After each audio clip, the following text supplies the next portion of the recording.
Nick Kyrgios has definitely had a big impact on tennis, but perhaps not the way many people expected. Instead of Grand Slam titles, we had spicy rivalries, huge meltdowns, and one thing assured: pure entertainment. After several big injuries, we might be looking right now at the last stages of his career. So today, let's check out how one of the greatest talents in tennis history will very probably retire without a Grand Slam or even a Masters 1000 title. We all know the match that threw Kyrgios to stardom. At only 19 years of age, he beat Rafael Nadal in the center court of Wimbledon. And if we look at history, the very few occasions where a legend is beaten by a teenager at a Grand Slam, it's a pretty safe indicator that the teenage player will have an exceptional career. Because these type of victories have a very special ingredient: huge self-belief at a very young age. That is something that is extremely tough to build.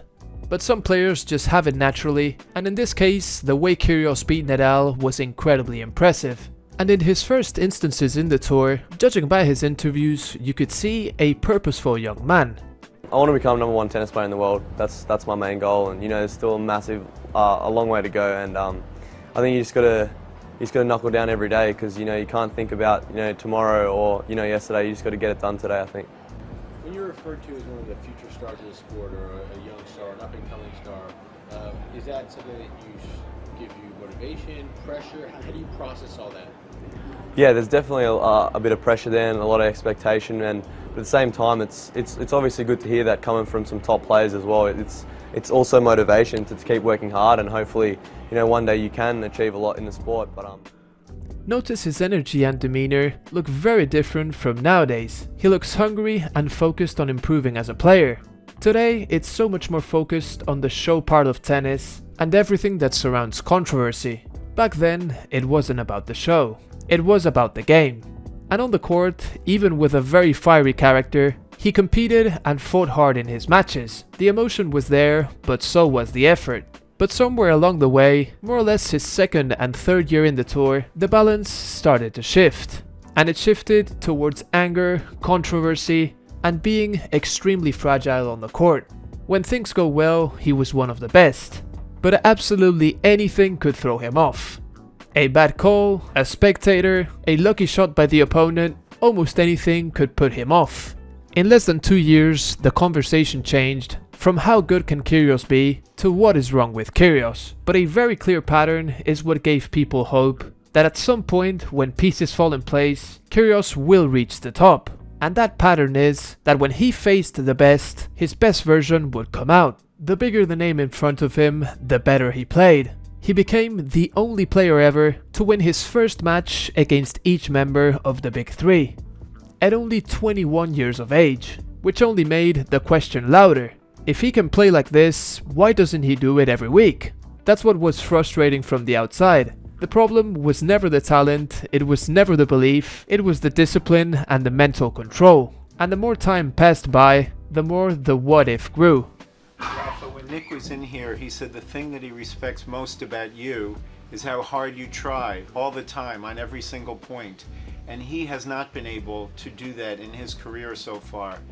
If he were to be able to do that, what do you think he would be able to achieve? If doesn't exist, as I said plenty of times, he's a very top talented player. But there is a lot of important things that you need to do to become a champion. Unfortunately, chaos and controversy ended up becoming his identity. In 2019, almost every match he played, there was some sort of ridiculous moment on the court, whether it's interactions with the crowd, trick shots, an argument with the umpire, a back then new underarm serve. For the fans, his matches were pure entertainment. But for the Kyrgios fans, who actually wanted him to become a Grand Slam champion one day or #1 in the world, things didn't seem to be going on the right track. And back in the day, the ATP was very hesitant to promote any meltdown or any behavior that's not politically correct. It was in this stage that Kyrgios started to become really viral, and the ATP kept feeding the Kyrgios algorithm. And for Kyrgios, in terms of numbers, in terms of business, I'm sure the identity of the bad boy and the entertainer was really paying off. In terms of ranking, he might be 30 in the world. In terms of money, he was very probably inside the top 5. Every set he played had a viral shot, every match a surreal moment, every press conference had a headline, and you know what they say, where attention goes, money flows. So what is more worth it at this point, being a winner or an entertainer? Obviously the best thing would be to do both, but let's be honest, that's almost impossible. And years went by and we had some glimpses of hope in some titles of his that maybe, just maybe, he can do that in a Grand Slam tournament, and maybe if that happens, the taste of victory will make him even hungrier, and maybe doesn't exist. That click in his mind was not happening. Until 2022. After a year of a lot of injury struggles in 2021, Kyrgios came back as good as we had ever seen him.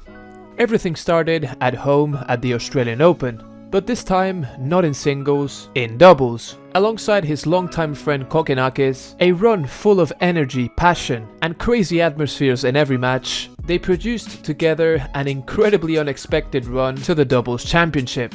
And despite it not being singles, this run mattered, because Kyrgios admitted he was really finding joy in tennis again, and for the first time in a long time, he was really putting in the hard work, and he was actually enjoying doing so. And on the court, that discipline was paying off. He looked really sharp, and more importantly, his focus during matches looked as good as ever. He might get angry or talk to his box during the match, but on the next point, he was competing hard. And this translated into deep runs on pretty much every tournament he played. A consistency that we had never seen before. And this version of Kyrgios led him to make his first Grand Slam final, where he would face the 6-time champion Novak Djokovic. Kyrgios started the match very well and took the first set, but Djokovic, composed, experienced, and playing the big points a bit better, took the match in 4 sets. He didn't win, but Kyrgios showed the world that this new version of him, more focused and more determined, had the level to win a Grand Slam. And after the Wimbledon final, the American swing saw possibly his highest level ever, winning the title in Washington and beating world number 1 Daniil Medvedev twice before getting stopped in the US Open quarterfinals. A heartbreaking 5-set loss to Khachanov, because the chances to win that Grand Slam were really open. No Djokovic and no Nadal left in the draw. If Kyrgios had gotten through that match, his chances against Ruud and a young Alcaraz would have been legit. But sometimes the timing in life is cruel, and when pieces had finally fallen together, and it definitely looked like we were looking at the prime of Kyrgios, his body completely fell apart after that. And since then, his knee and his wrist have kept him off the tour with several failed comebacks. This year, in 2026, he's coming back, but he's admitted that the self-belief to be back as the player he was in 2022 is simply not there anymore. Last year, you could tell he was really trying to come back, even breaking down in tears on the court. Where were those tears when you were healthy? Where was that passion to be on the court when you had so many chances? Sometimes life strips you off of something for you to really value it. I'm sure Kyrgios would pay a lot of money to have the body he had 10 years ago, back when the mind hadn't caught up yet. So that was it for today's video. I really hope you enjoyed.